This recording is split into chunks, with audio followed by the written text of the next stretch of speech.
Ce qu'on appelle l'épée de l'esprit. Qui connaît l'épée de l'esprit? De l'esprit, c'est quoi? La parole de Dieu. L'esprit habite en vous. Il va vous inspirer. Il va vous pousser à parler. Et quand vous parlez de sa parole, libérez une épée.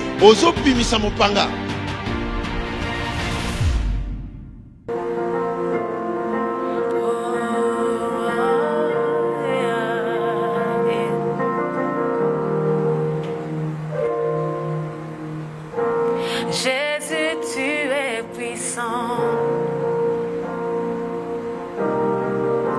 le vainqueur de la tombe. Tu déplaces les montagnes. Jésus, tu es puissant. Jésus, tu es puissant.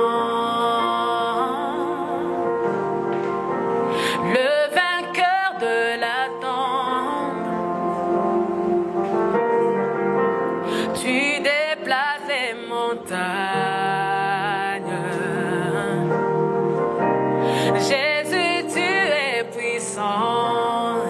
Nous triomphons dans le nom de Jésus.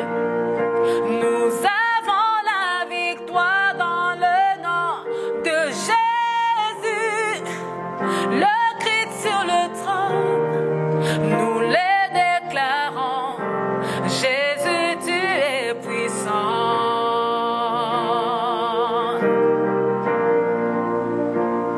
Jésus, tu es puissant, omnipotent, tu es présent, tu brises toute chaîne. Jésus, tu es puissant.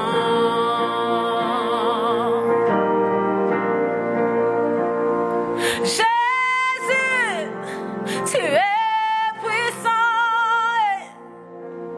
omnipotent et tu es présent, tu brises toute chaîne.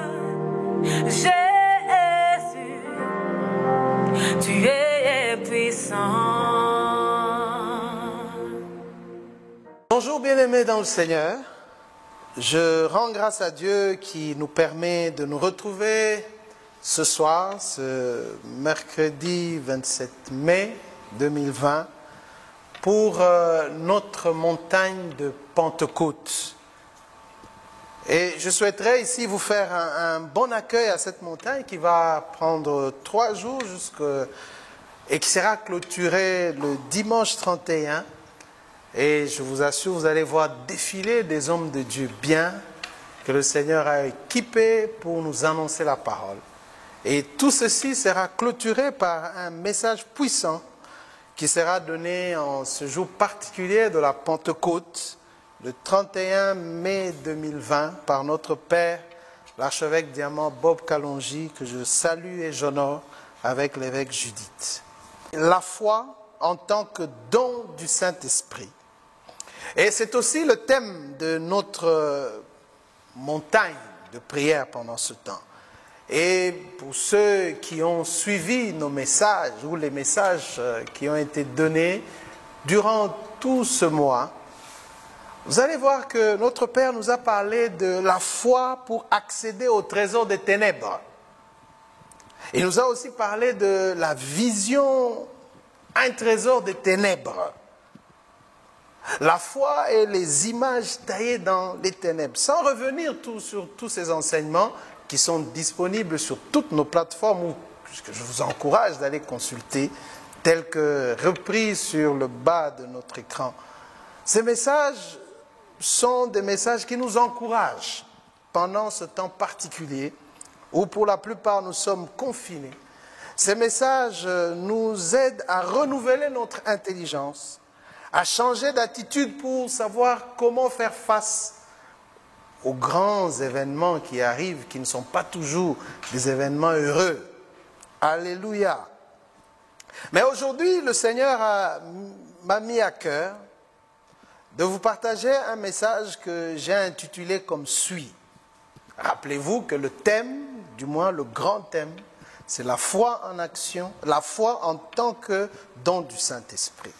Et le thème que le Seigneur m'a mis à cœur, c'est « À chacun son don et la foi pour tous ».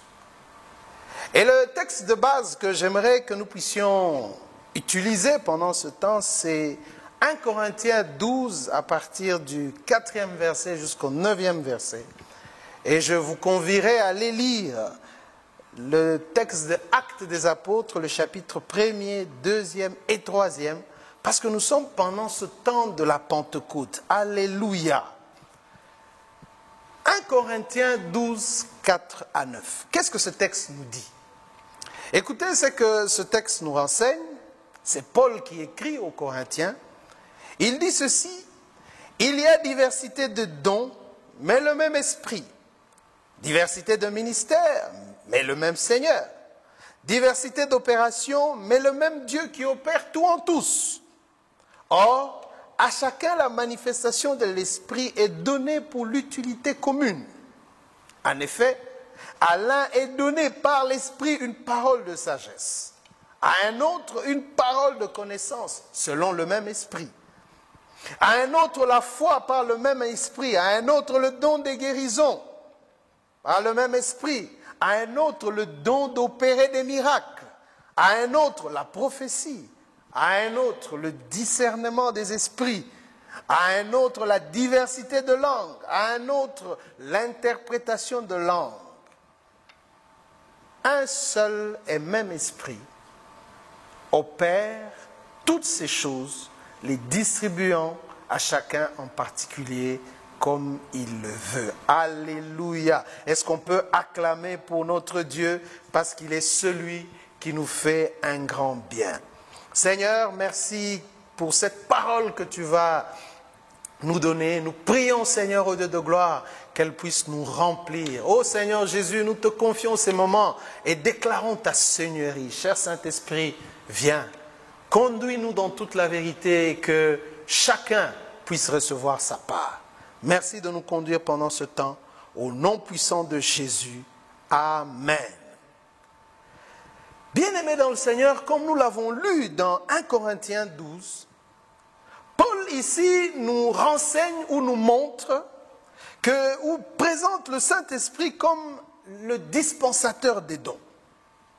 Et ces dons qui sont dispensés, ces dons qui sont donnés à l'Église, ils le sont pour l'utilité commune. Mais certains peuvent s'interroger et dire, mais pasteur, si c'est pour l'utilité commune, mais nous qui sommes en confinement, qui ne savons pas nous réunir avec nos frères et sœurs, en quoi est-ce que ces dons peuvent nous être utiles? Alléluia.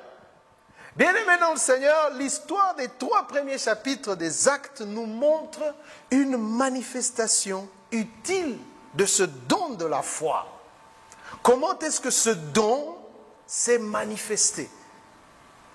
Et j'aimerais que quand nous allons étudier cela, que par le Seigneur, par l'action du Saint-Esprit, que le Seigneur puisse vous ouvrir les yeux afin que dans ce moment particulier où le monde est sous cette pandémie qui est en train de terroriser plusieurs, que vous voyez quelles sont les opportunités que le Seigneur vous donne pour que vous puissiez exercer votre don. Alléluia. Mais avant de parler du don de la foi ou de la foi en tant que don du Saint-Esprit, j'aimerais en quelques lignes vous donner quelques éléments, pas tous, mais juste quelques éléments qui peuvent nous renseigner ou qui peuvent nous informer sur la signification spirituelle ou biblique des dons spirituels. Qu'est-ce qu'un don? Qu'est-ce qu'un don spirituel? Qu'est-ce que le don du Saint-Esprit? Bien-aimés, j'aimerais juste relever 3 petites choses. On peut dire beaucoup de choses là-dessus, mais j'aimerais juste en relever 3. La première, c'est que le don spirituel s'inscrit dans un rapport supérieur à inférieur. Suivez-moi bien. Quand le don vient d'un inférieur, c'est parce qu'il est en train de rechercher les faveurs des grands. À ce moment-là, vous pouvez bien comprendre le proverbe 18-16. Écoutez ce qu'il dit. Il dit, les présents d'un homme, les dons d'un homme lui élargissent la voie et lui donnent l'accès auprès des grands. Donc quand Dieu donne ou quand Dieu octroie un don et que ce don-là, vous constatez qu'il y a des supérieurs devant vous, il y a des grands devant vous. Alléluia. Ce don peut vous faire asseoir avec les grands. Mais rappelez-vous, nous avons dit que le don s'inscrit dans un rapport entre le supérieur et l'inférieur. Pourquoi? Parce que aussi quand le don vient du supérieur, il vient pour distinguer le fils, il vient pour récompenser les serviteurs, il vient aussi pour réjouir le peuple.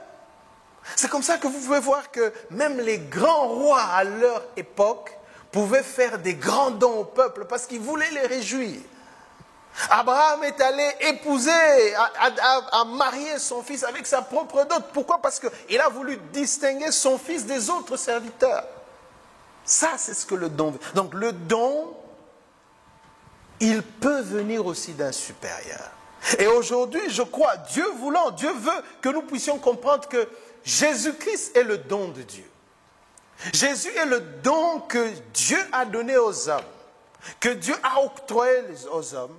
Mais le Jésus, qui lui est un don, nous a fait aussi un don, qu'est la vie éternelle.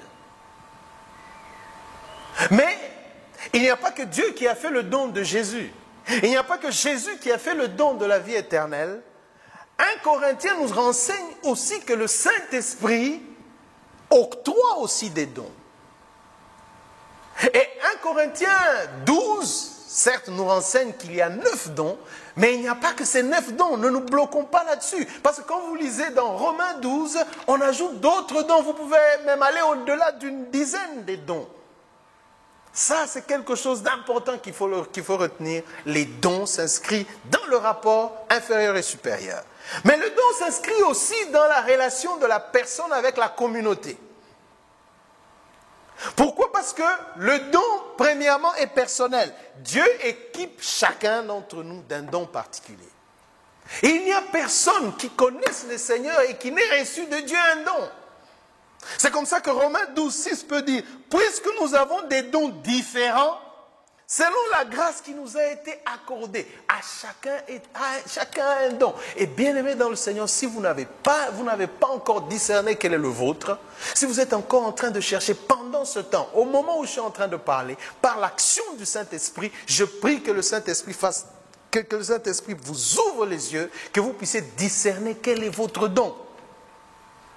Vous avez un don, vous, chacun d'entre nous. Il n'y a personne à qui Dieu a privé cela. Donc le don est lié à la personne, mais le don est lié aussi à la communauté.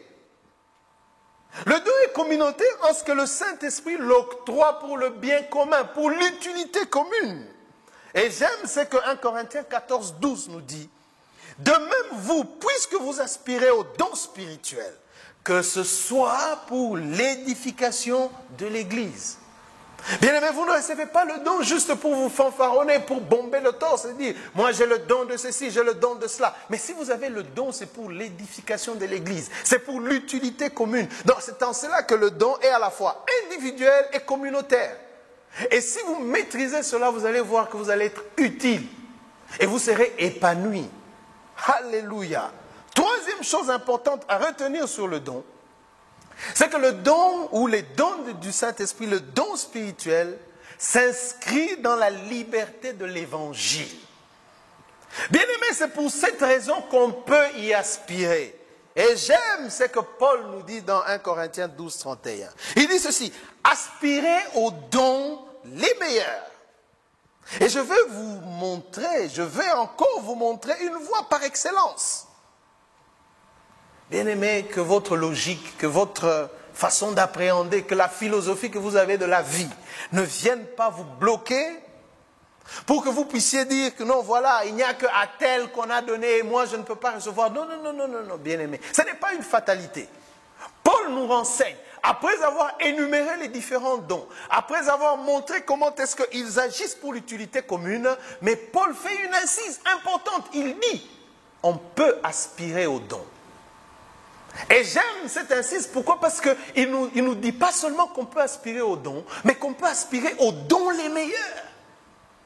Donc si vous avez un don et que vous considérez qu'il y a un autre don meilleur qui peut vous permettre de vous épanouir, qui peut vous permettre d'être utile à votre communauté, qui peut vous permettre de travailler à l'édification de l'Église, bien-aimés dans le Seigneur, vous pouvez y aspirer. C'est comme ça que personne n'a d'excuse pour dire que moi je n'ai pas de don, moi je n'ai pas ceci. Non, vous pouvez aspirer aux dons les meilleurs. Et j'aime comment est-ce que Dieu, dans sa grande capacité, dans sa grande connaissance, a agencé ces versets de la Bible. Quand vous lisez ce texte, il nous est donné dans 1 Corinthiens 12, 31. Et 1 Corinthiens 12, 31, c'est juste le verset qui vient avant 1 Corinthiens 13. Où on nous parle de l'amour. Alléluia. C'est par excellence. Quelle est cette voie par excellence? C'est l'amour. Vous aspirez au don, vous allez me demander, mais pasteur, j'aspire au don de prophétie, j'aspire au don de discernement des esprits, j'aspire à tel ou tel autre don, j'aspire au don même de présider. Comment arriver à avoir cela? La voie royale, la voie par excellence que le Seigneur, que Paul nous enseigne ici, inspiré par le Saint-Esprit, c'est l'amour. L'amour, on ne va pas revenir sur tout ceci. Allez lire 1 Corinthiens 13, où on nous montre comment est-ce que l'amour agit, c'est que l'amour est, comment est-ce qu'il faudrait que nous puissions le vivre au milieu de nous. Vous pouvez aspirer au don le meilleur. Et quand Paul relate tout ce que l'amour nous enseigne, est-ce que vous savez quel est le verset qui vient juste après cela? C'est le verset de 1 Corinthiens 14, 1. Et écoutez ce qu'il dit. Vous voyez, c'est bien encadré. Donc l'amour, Paul en parle quand il a fini de parler de dons spirituels. Et quand il finit d'en parler, il parle directement encore de dons spirituels. Écoutez ce que 1 Corinthiens 14, 1 dit. Recherchez la charité. Aspirez aussi aux dons les meilleurs.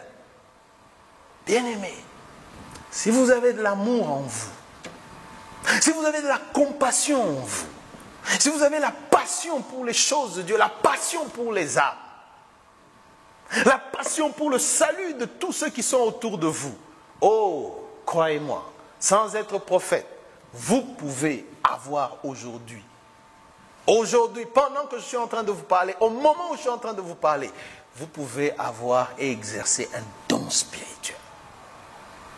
La voie royale qu'on nous a donnée, c'est l'amour. Et ces dons-là, bien-aimés, dans la liste, dans cette longue liste que Paul fait, quelque chose de particulier apparaît. Dans toutes ces choses-là, dans tous ces dons qu'il a cités, guérison, prophétie, parole de connaissance, parole de sagesse, exhorter, tous ces dons-là, il y insère aussi la foi. Alors là, ça devient intéressant. Donc la foi peut être aussi considérée comme un don spirituel. Autrement dit, vous pouvez aspirer aussi à cette foi-là, comme étant un don meilleur, au travers de l'amour.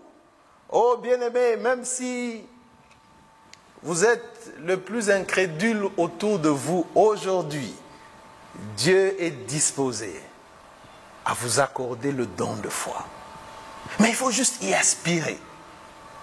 Et quand je lisais ça, moi-même je me suis interrogé. Je me suis posé une question, j'aimerais vous partager. On aspire à quoi? On aspire à recevoir le don ou on aspire à manifester le don? Nous aspirons à quoi? Et pendant que je me questionnais, oh, j'aime le Saint-Esprit et j'aimerais que vous l'aimiez aussi parce qu'il nous parle. Et pendant que je me questionnais, voilà la réponse qu'il m'a donnée. Il m'a conduit dans Hébreux 2, 4, que j'aimerais vous lire. Et c'est ceci qui va nous permettre de rentrer dans Acte 1. Rappelez-vous, je vous ai promis que notre message se fonde sur Acte 1, 2, 3. Écoutez ce que Hébreux 2, 4 nous dit. Parce que la question, c'est de savoir à quoi est-ce qu'on aspire. On aspire à recevoir le don ou on aspire à manifester le don. Hébreux 2, 4. Il dit, Dieu appuyant leur témoignage. Regardez ce avec quoi Dieu appuie le témoignage. Premièrement, il appuie le témoignage par des signes. Il appuie le témoignage, deuxièmement, par des prodiges. Il appuie le témoignage aussi, troisièmement, par quoi? Par divers miracles Mais il appuie aussi le témoignage par quoi? Par les dons du Saint-Esprit distribués selon sa volonté. Waouh! Bien-aimé dans le Seigneur. Donc, quand le Saint-Esprit vient avec les dons spirituels, quand il octroie les dons spirituels, son désir le plus profond, c'est que ces dons deviennent l'appui, deviennent la fondation, deviennent ce qui donne la force au témoignage.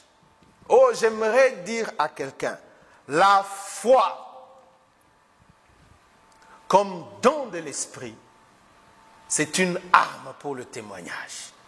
La foi comme don de l'esprit, bien-aimé dans le Seigneur, c'est une arme puissante pour la prédication.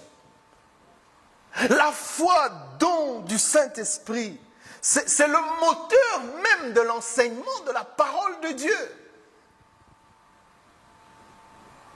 Vous savez, il n'y a pas pire chose que de prêcher la bonne nouvelle, de prêcher l'évangile sans que vous-même vous n'y croyez.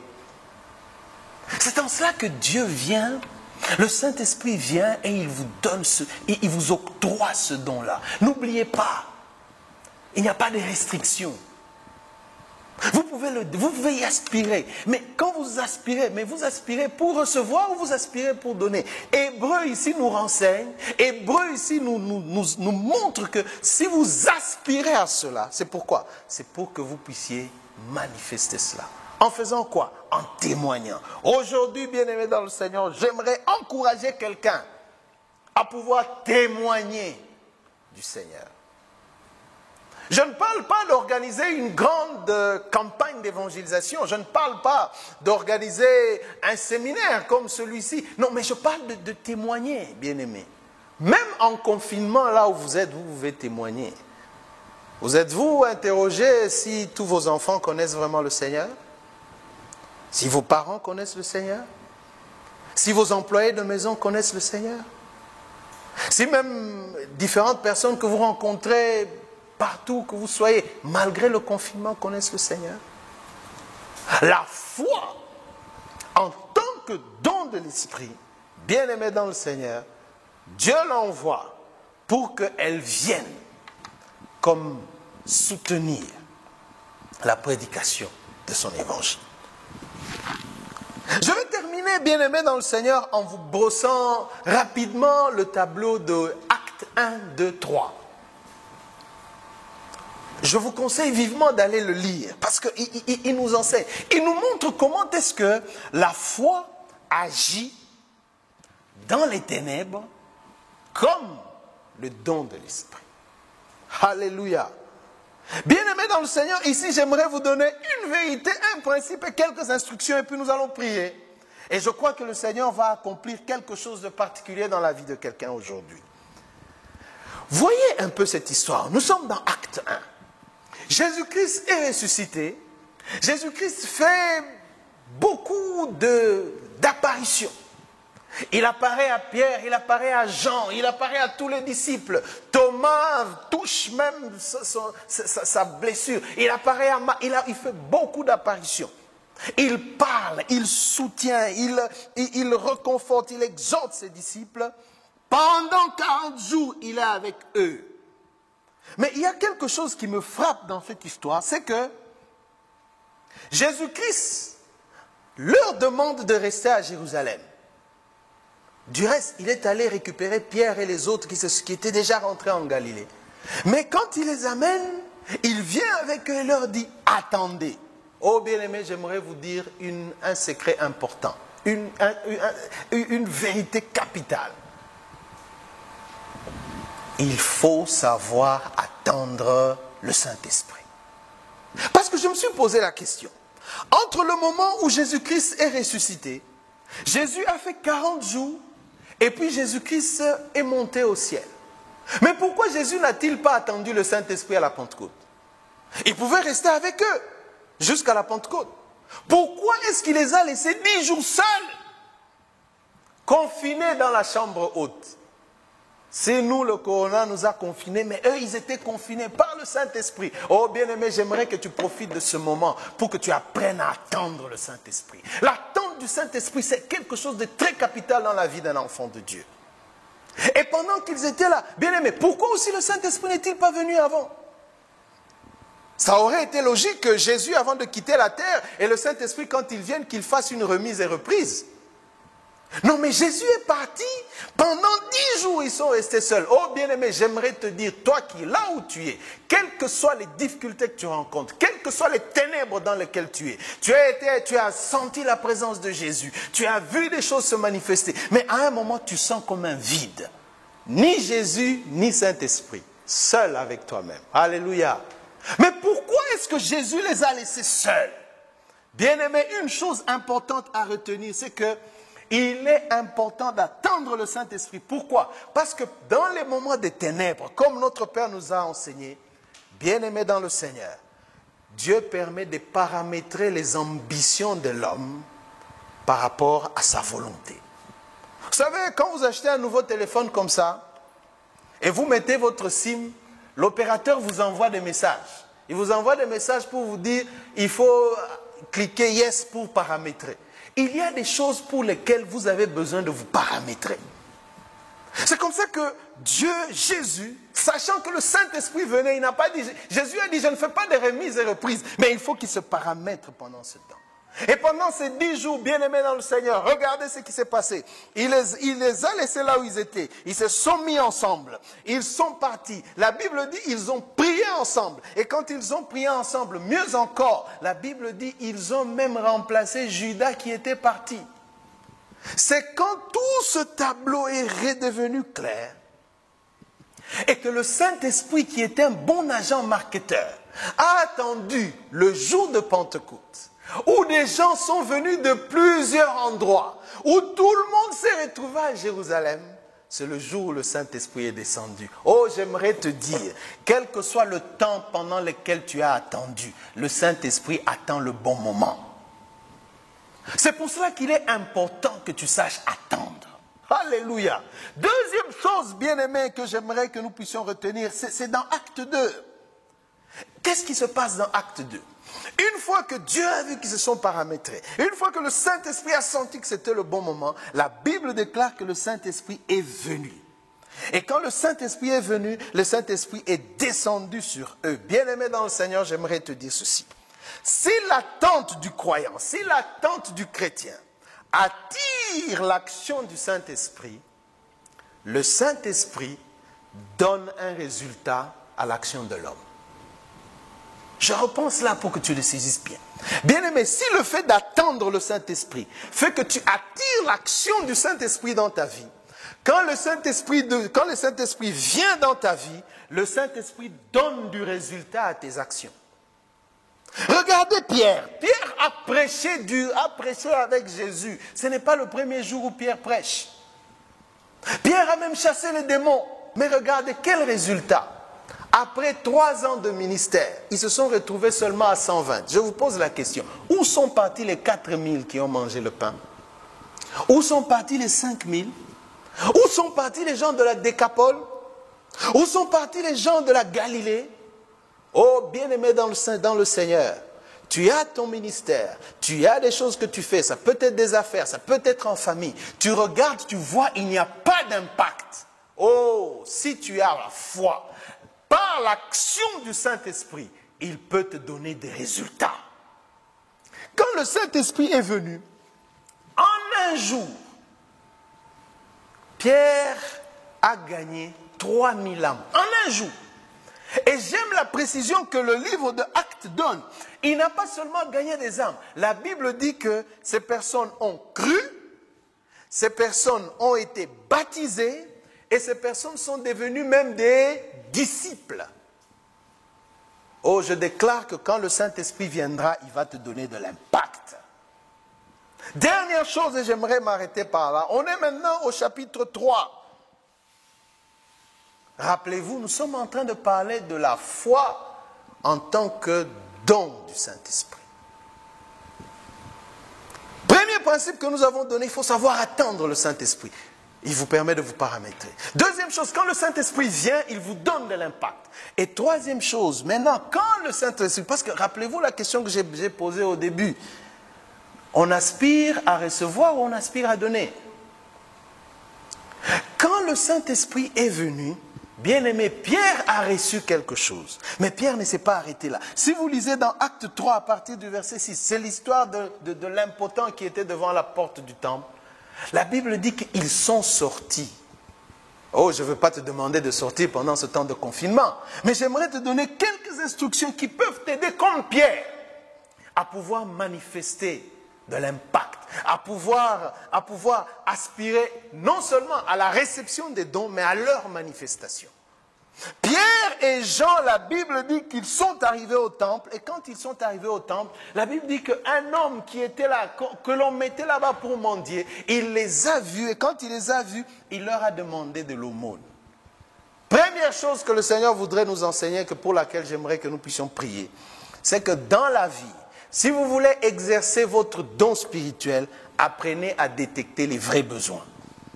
Bien-aimé, si Pierre avait donné de l'argent à cet homme aurait continué à être impotent. Mais Pierre a regardé, il a dit, cet homme n'a pas besoin d'argent, cet homme n'a pas besoin d'or, mais il a besoin de ce qui est en moi.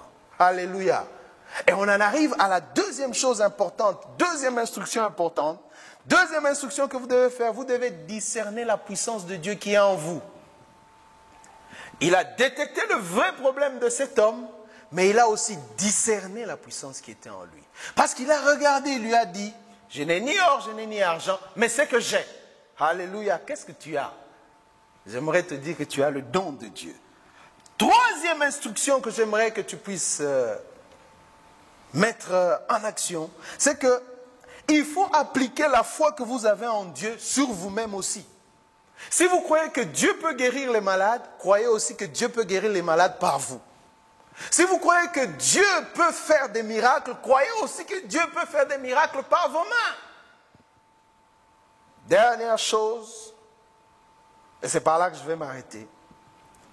Dans une situation exceptionnelle, agissez avec un acte inhabituel. Pierre est arrivé, il a vu cet homme.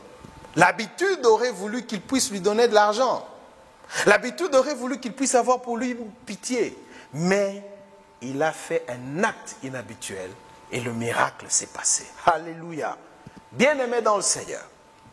Je ne sais pas dans quelle situation ce message de Pentecôte te trouve, mais j'aimerais que, quelles que soient les ténèbres qui t'environnent, quelles que soient les limitations qui sont autour de toi, que tu te rappelles de ceci. Tu as la foi comme un don de l'Esprit. Et cette foi-là, ô bien-aimé dans le Seigneur, elle peut changer ta vie. Est-ce que là où tu es, tu peux te lever avec moi et prier? J'aimerais que tu fixes tes regards vers Dieu, que tu t'attendes à lui en lui disant, Seigneur, oh Dieu, je veux que tu me remplisses. Je veux que j'aspire à ce don. Comme Pierre, oh bien-aimé, ta vie peut changer.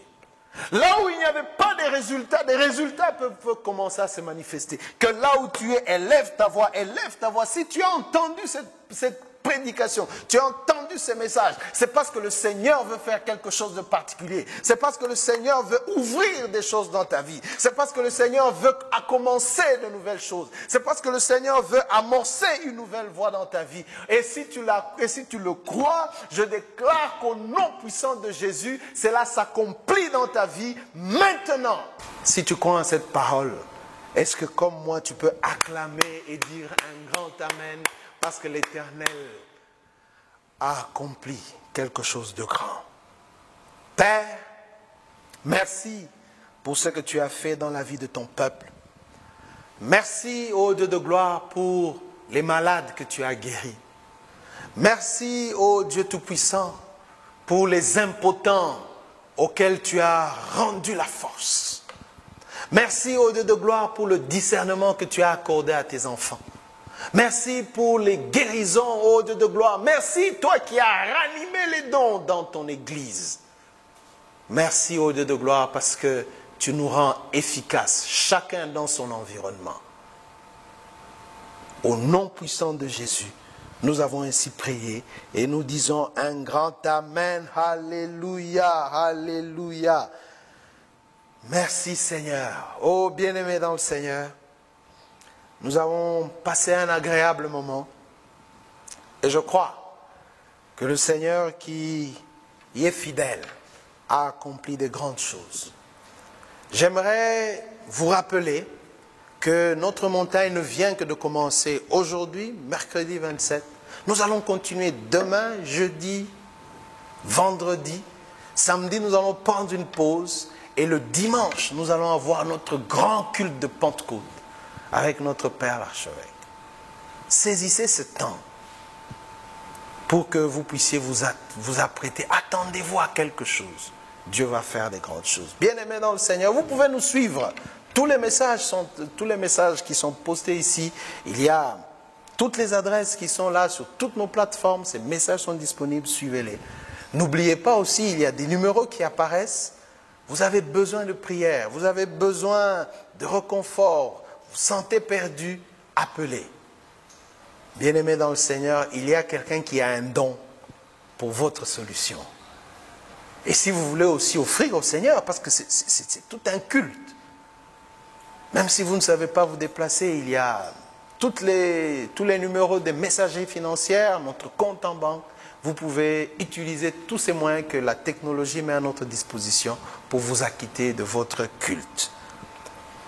Encore merci de nous avoir suivis. Que le Seigneur vous bénisse abondamment. Est-ce qu'on peut acclamer pour notre... Alléluia.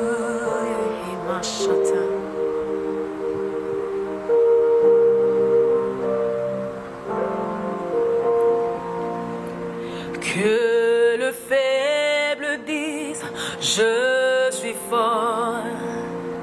Que le pauvre dise, je suis riche. Que l'aveugle dise, je puis voir. C'est ce que Dieu a fait moi. Que le faible dise, je suis fort. Que le pauvre dise, je suis riche. Que l'aveugle dise, je puis voir. C'est ce que Dieu a fait moi.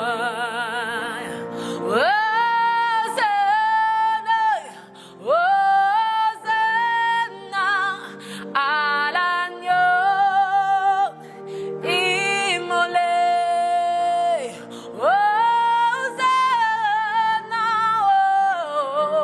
Hosanna. Jésus mort et ressuscité. Hosanna, Hosanna. À toi Jésus-Christ mon roi. Hosanna, Hosanna.